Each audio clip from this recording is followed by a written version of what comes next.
Hello everyone, welcome back to Mr. Roger. Today I'm going to do another experiment with ice, but this time's ice blocks, so I'll get them now.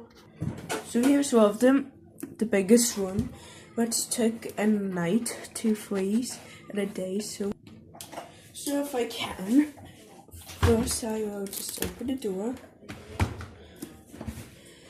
Now somehow get this big blob of ice out. First open it. I'll put it in here.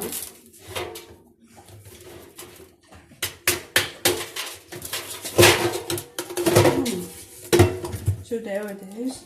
I haven't completely frozen it because it's still water in it, but quickly now I'll get the second container, which is medium sized. So first I will open it, then put it in. Storm, lay down. So now I will put it upside down. I'll take it in.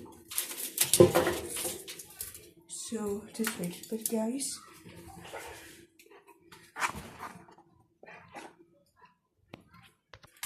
So now it's coming out, I think. Yeah. So there it is. Now the other container. So don't press the camera, but I got the third and final piece of ice. So let's close the door. Now let's get set up and see what will happen. So let's turn it on. And I'll start. I do the video now, wait off.